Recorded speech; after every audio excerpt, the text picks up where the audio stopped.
கடந்த வாரம் முழுக்கவே தமிழ்நாட்டுக்கு கர்நாடகாவுக்கும் ஒரே மொழி சர்ச்சை வந்து பெரிய அளவில் போயிட்டு இருந்துச்சு. இப்போ கர்நாடக அரசுகிட்ட இருந்து ஒரு அதிரடியான அறிவிப்பு ஒன்று வெளியாகிருக்கு. அதை பார்த்த உடனே தமிழ்நாட்டில் உள்ள மக்கள்லாம் நம்ம முதலமைச்சர் ஸ்டாலின் அவர்களை பார்த்து சில கேள்விகள் எழுப்புறாங்க. என்னடா அங்கே பார்த்துட்டு அப்படியே திருப்பி வந்து என்ன பார்க்குறீங்களே அப்படிங்கிற மாதிரி தான் இப்போ நம்ம முதல்வரோட மைண்ட் வாய்ஸ் வந்து இருக்கும். அது என்ன அறிவிப்புங்கிறத பற்றி இந்த பதிவில் பார்ப்போம்.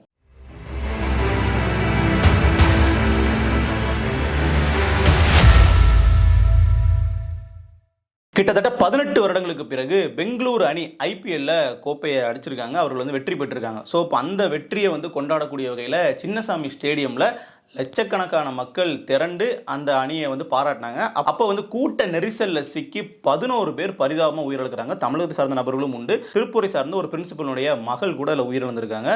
ஒரு சோகமான நிகழ்வு. ஆனால் இப்படிப்பட்ட ஒரு நிகழ்வு நடந்த உடனேவே கர்நாடக அரசு எடுத்த நடவடிக்கையை நம்ம கொஞ்சம் பார்க்க வேண்டியிருக்கு. என்ன பண்ணாங்க அப்படின்னு பார்த்தீங்கன்னா, ஒட்டுமொத்தமாக பெங்களூர் கமிஷனர்லேருந்து இன்ஸ்பெக்டர்ஸ் வரைக்கும் எல்லாரையுமே சஸ்பெண்ட் பண்ணுறாங்க. காவல் ஆணையர், உதவி ஆணையர், துணை ஆணையர், கூடுதல் ஆணையர் மற்றும் ஆய்வாளர்கள் அப்படின்னு அனைவரையுமே வந்து பார்த்தீங்கன்னா சஸ்பெண்ட் பண்றாங்க.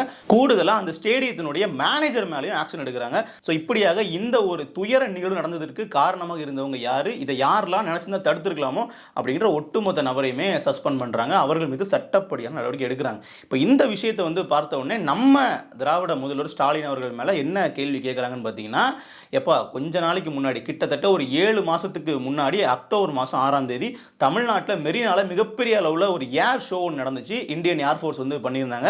ரொம்ப முக்கியமான ஒரு நிகழ்வு. ஸோ அதை வந்து கண்டுகளிப்பதற்காக பொதுமக்கள் வந்து மெரினா கடற்கரைக்கு படையெடுத்து வந்தாங்க. ரொம்ப உச்சி வெயில் நடந்து வந்தாங்க. அப்படி வந்தப்போ அவர்களுக்கான போதிய தண்ணீர் வசதியிலிருந்து அவர்களுக்கு தேவையான அடிப்படை வசதிகள் எதுவுமே பண்ணி கொடுக்கப்படலையே.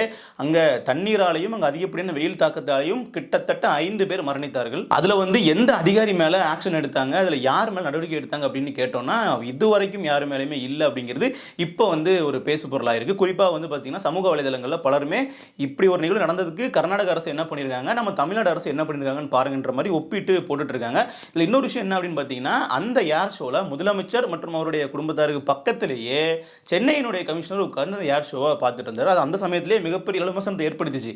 நீங்கள் வந்து களத்தில் இருக்க வேண்டிய ஆள், பொதுமக்களை வந்து அதிகாரிகள்லாம் சரியாக வந்து வழி நடத்துகிறாங்களா, அவர்களுக்கு தேவையான ஆம்புலன்ஸ் வசதிகள், அவர்களுக்கு தேவையான அடிப்படை வசதிகள்லாம் செய்து கொடுக்கப்பட்டிருக்கு அப்படிங்கிறத களத்தில் நின்று ஆய்வு செய்ய வேண்டிய நீங்கள் இப்படி வந்து நீங்கள் மேலே மேடையிலே உட்கார்ந்துடுறீங்களா, அது எப்படி அப்படிங்கிற ஒரு கேள்வி வந்து அந்த சமயத்தில் எழுப்புனாங்க.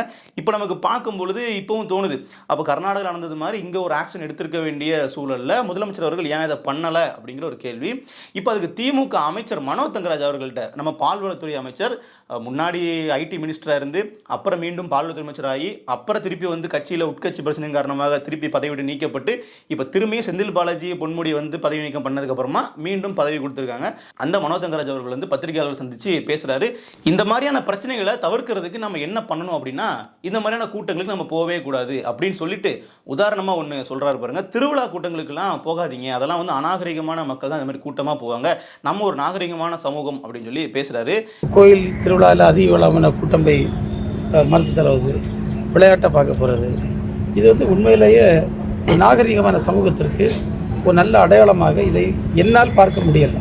இதில் 2 விஷயம் இருக்குது. அவர் வந்து அடிப்படையில் ஒரு கிறிஸ்தவர், அது மட்டும் இல்லாமல் திமுகவில் இருக்கிறாரு. இப்போ இதை வந்து ஒரு பாஜக கையில் எடுத்துக்கிட்டு எப்படி இவர் வந்து கோவிலை மட்டும் சொல்லலாம், இதே நீங்கள் வந்து மசூதியில் இல்லை தேவாலயத்தில் உள்ள நிகழ்ச்சிகளை சொல்லலாமே அப்படிங்கிற மாதிரி கேள்வி எழுப்புறாங்க அவர்கள் தரப்புல இருந்து. ஸோ அது ஒரு பக்கம் இருக்கட்டும். இப்போ நம்ம அதை பற்றி கூட நம்ம கேட்க வேண்டாம். நாம் வந்து கேட்குற விஷயம் என்னவா இருக்குது அப்படின்னு பார்த்தீங்கன்னா, திருவிழாக்களில் கூட்டம் அதிகரிக்குது அப்படின்னா போலீஸ் பாதுகாப்பு எதுக்கு போடுறாங்க, இல்லை அதற்கான முன்னெச்சரிக்கை நடவடிக்கைகள்லாம் எப்படி எடுப்பாங்க அப்படிங்கிறதுலாம் எங்களோட உங்களுக்கு நல்லாவே தெரியும். அப்போ அதில் வந்து நம்ம ஃபோக்கஸ் பண்ணணுமா, இல்லை அந்த கூட்டத்துக்கே போகாதீங்க அப்படின்னு சொல்லணுமான ஒரு கேள்வி இருக்குது. இன்னொன்று, திருவிழா கூட்டங்கள் நீங்கள் சொல்கிறீங்க, ஓகே, உங்கள் தலைவர்களுடைய பொதுக்கூட்டம்லாம் வருதே சார், அப்போ அதுக்கெல்லாம் நம்ம எப்படி ஆட்களை வந்து அனுப்பணுமா, இல்லை எல்லாரும் வீட்டிலே இருக்கணுமா? இப்போ திமுக சார்பில் வந்து மிகப்பெரிய மாநாடு போடுறீங்க, உங்கள் கூட்டணி கட்சிகளும் மாநாடுகள்லாம் போடுறாங்க, விசிக மாநாடு போடுறாங்க. இப்போ திமுகவே வந்து பார்த்தீங்கன்னா இளைஞரணி சார்பில் மிகப்பெரிய மாநாடுலாம் நீங்கள் போட்டிருந்தீங்க. அதுக்கப்புறம் இந்த பூத் உறுப்பினர்களுடைய அந்த சந்திப்பே பெரிய மாநாடு மாதிரி நடத்துறீங்க. அப்ப அங்கெல்லாம் வந்து கூட்டம் லட்சக்கணக்கில் திரண்டாங்களே, அப்ப அதெல்லாம் வந்து இந்த கூட்டங்களுக்கு போறது தவறு, மக்கள் மேல தான் தப்பு நம்ம எடுத்துக்கலாமா?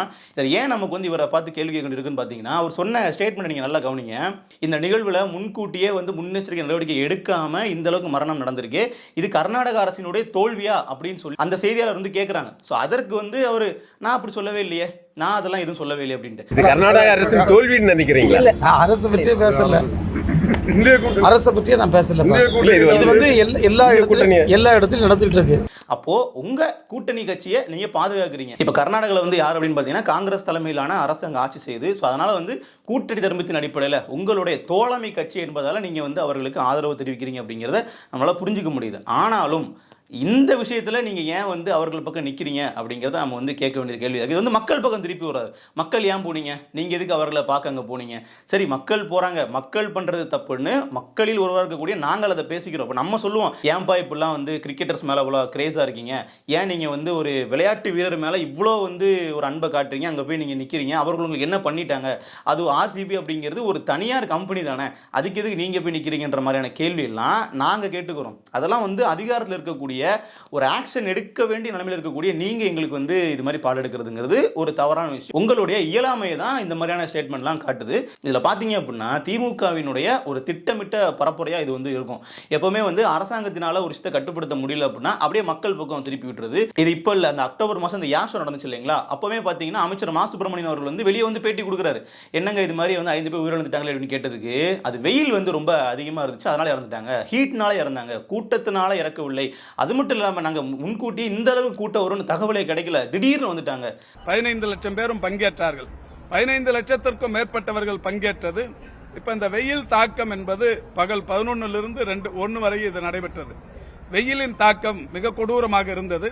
அதற்காகத்தான் இந்திய விமானப்படை ஏற்கனவே சொன்னது, திடீர்னு வருவாங்க, மக்கள் வந்து ஒரு நிகழ்ச்சி நீங்கள் நடத்துறீங்க அப்படின்னா நீங்கள் நம்பர் ஆஃப் சீட் அலோகேட் பண்ணி இவ்வளோ பேர் தான் உள்ள இருக்கணுங்கிறத சொல்லலை. நீங்கள் வந்து பார்த்தீங்கன்னா எத்தனை பேர் வருவாங்கன்றதை முன்கூட்டியே கணிக்க தவறிட்டீங்க. அப்படியே வர ஆரம்பிக்கும் போதாச்சும் நீங்கள் தடுத்து நிறுத்தி இருக்கணும், அதையும் பண்ணல. இதெல்லாம் தான் தவறுன்னு சொல்லக்கூடிய சூழலில் இதனால் இறந்துட்டாங்க, ஹீட்னால இறந்துட்டாங்க, தண்ணி குடிக்கல, தண்ணி வசதிகள் பண்ணி தரப்படவில்லை, ஆம்புலன்ஸ் உள்ளே போகிறதுக்கு வழி இல்லை அப்படிங்கிறது அந்த சமயத்தில் மக்கள் வந்து கதறலாக சொல்லிட்டு இருந்தாங்க. இப்போ நம்ம அதெல்லாம் நினச்சி பார்க்கும்போது மனோ தங்கராஜோட ஸ்டேட்மெண்ட்டை பாருங்கள், அப்படியே வந்து மக்கள் பக்கம் திருப்பி விடுறது. மக்கள் ஏன் நீங்கள் அங்கே போகிறீங்க, நீங்கள் ஏன் அங்கே பண்ணுறீங்க அப்படிங்கிற மாதிரி. இது போதாது அப்படின்னு சொல்லிட்டு இன்னொன்று வேற சொல்கிறாரு, don't be a spectator, be a பார்ட்டிசிபேட்டர். அதாவது எதையுமே நம்ம வந்து பங்கேற்றுக் கொள்ளணுமா, நம்ம வெறும் பார்வையாளர் இருக்கக்கூடாதாமா. இது வந்து எவ்வளோ ஒரு அபத்தமான ஸ்டேட்மெண்ட்னு பாருங்கள்.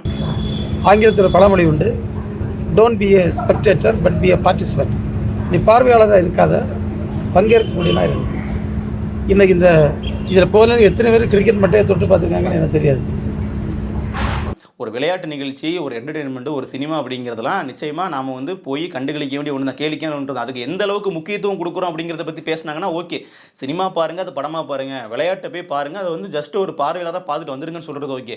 எதுக்கு நீங்கள் பார்க்க போகிறீங்க, நீங்கள் வந்து அங்கே போய் மேட்ச் ஆட போங்க அப்படிங்கிற மாதிரி சொல்கிறாரு. அந்த போன லட்சக்கணக்கான மக்கள் எத்தனை பேர் மட்டையை தொட்டிருப்பான்னு தெரியாது, கிரிக்கெட் பேட்டை தொட்டிருப்பான்னு தெரியாதுன்னு சொல்லி சொல்கிறாரு. இப்போ நமக்கு என்ன கேள்வி வருது அப்படின்னா, அப்போ நாங்கள் வந்து ஒரு பார்வையாளராக இருக்கக்கூடாதுன்னு சொல்கிறீங்க. இப்போ நீங்கள் சில பொதுக்கூட்டங்கள் போடுவீங்க, நீங்கள் வந்து மேடைகளில் பேசுவீங்க, அதை பார்க்கறதுக்கு வந்து ஆயிரக்கணக்கான மக்களை வர வைப்பீங்க, காசு கொடுத்தும் வர வைப்பீங்க. ஸோ அப்படிலாம் வர்றாங்க இல்லைங்களா, அப்புறம் எதுக்குங்க அவங்களெல்லாம் கூப்பிடுறீங்க? அப்போ அவங்கெல்லாம் வந்து பார்த்தீங்கன்னா பார்ட்டிசிபேட்டராக இருக்க வேண்டாமா, அவங்கெல்லாம் வந்து பங்கேற்பாளராக இருக்க வேண்டாமா? அப்போ நாங்கள் வந்து மேடையில் வந்து பேசிக்கிறோம், எல்லாருக்கும் வந்து மேடையில் சேர் போடுங்க, எல்லாருக்குமே வந்து மைக் கொடுங்க, இப்படிலாம் சொன்னால் எப்படி இருக்குது? ஒரு நிகழ்வு நடந்திருக்கு அப்படின்னா அதில் சரி என்ன தவறு என்னங்கிறது பேசுகிறங்கிறத தாண்டி பொதுப்படையாக வந்து மக்கள் மேலே குற்றம் சாட்டுறதை நம்ம எப்படி வந்து ஏற்றுக்க முடியும்? எல்லாத்துக்கும் வந்து நீங்கள் போயிட்டீங்க அதனால் தப்பு நடந்துருச்சு அப்படின்னா அங்கே ஒரு சிஸ்டம்னு ஒன்று இருக்குல்ல, அங்கே வந்து காவலர்கள் இருப்பாங்க, அங்கே வந்து இதை வந்து முன்கூட்டியே கணிப்பதற்கு ஒரு இன்டெலிஜென்ஸ் டீமே வந்து வேலை செய்வாங்க. அப்போ இதெல்லாம் வந்து அரசாங்கத்தினுடைய வேலையாக இருக்குது. அரசாங்கத்தையே நாங்கள் தான் வேலை வாங்குகிறோம். இப்போ நம்மளுடைய வரிப்பணம் தானே அவர்கள்கிட்ட இது மாதிரியான செயல் திட்டங்கள் தீட்டுவதற்கு, அதிகாரிகளை வேலை வாங்குவதற்கான சிஸ்டம்க்கு ஃபீட் பண்ணுறோம். நம்ம தானே சம்பளமே கொடுக்குறோம் அரசாங்கத்துக்கு. அப்போ இதே மக்கள் தரப்புலேருந்து நாங்கள் நீங்கள் ஏன் பண்ணலன்னு கேட்க தான் செய்வோம். அதுக்கு திருப்பி வந்து நீங்கள் தான் தப்பு பண்ணிட்டீங்க, நீங்கள் அங்கே போனது தப்புன்ற மாதிரி நம்ம பக்கம் திருப்பி விடுறது ஒரு அபத்தமான ஒன்று. அதில் வேற நீங்கள் பார்வையாளராக இருக்காதீங்க, நீங்கள் வந்து பங்கேற்பாளராக இருங்க அப்படின்னு சொல்லி நம்ம மனோ தங்கராஜ் அவர்கள் பேசுகிறதெல்லாம் கேட்கும்போது அப்படியே வந்து எங்கே இருந்துடா இவருக்கு இப்பெல்லாம் பேசுகிறார் அப்படிங்கிற மாதிரி தோணுது. இதில் வந்து அமைச்சர் மனோ தங்கராஜ் அவர்களுடைய ஸ்டேட்மெண்ட் வந்து பாருங்கள், கர்நாடக அரசை கூட விமர்சிக்கிறதுக்கு யோசிக்கிறார். அந்த அரசினுடைய தோல்வின்னு சொல்லி சொல்ல முடியல, ஏன்னா கூட்டணி கட்சிங்கிறதுனால. ஆனால் அவங்க வந்து கமலோட படத்தை ரிலீஸ் பண்ண விடாமல் என்னென்ன பிரச்சனை பண்ணாங்க, தமிழ் வெர்சஸ் கன்னடா அப்படிங்கிற சர்ச்சையில் என்னெல்லாம் பேசினாங்க அப்படிங்கிற நம்ம எல்லாமே கவனிச்சிருப்போம். ஸோ இங்கே இருக்கக்கூடிய அமைச்சர்கள் வந்து அங்கே ஒரு தவறுதலாக நடந்தால் கூட அந்த அரசாங்கத்தை வந்து குற்றம் சாட்டாமல் இங்கே இருக்கக்கூடிய ஒட்டுமொத்த மக்கள், அதுவும் தமிழ்நாட்டு மக்கள், பிரச்சனை நடந்தது அங்கே, இங்கே நம்ம அறிவுரை நமக்கு, நீங்கள் வந்து கோவில் திருவிழாக்களுக்கு போகாதீங்கன்னு சொல்லக்கூடிய விஷயத்தெல்லாம் நம்ம எப்படி எடுத்துக்கிறதுன்னு தெரியல. இந்த பிரச்சனையில் வந்து அண்ணாமலை அவர்கள் தான் அறிக்கையை விடுத்து அவருக்கு சில கேள்விகளையும் கேட்டிருக்காரு. ஆப்வியஸாக வந்து திமுக எதிராக அண்ணாமலையினுடைய செயல்பாடு இருப்பது இயல்பான ஒன்று தான். இதற்கு அப்புறமா வச்சும் மனோ தங்கராஜ் அவர்கள் வந்து மக்கள் மீதே குற்றத்தை சொல்லாமல் கொஞ்சம் இந்த அமைப்பை பார்த்தும் உங்கள் மீது இருக்கக்கூடிய தவறுகளையும் உணர்ந்து செயல்படுங்கள் அப்படிங்கிறதான் எங்களோட கோரிக்கையாக இருக்குது. நன்றி.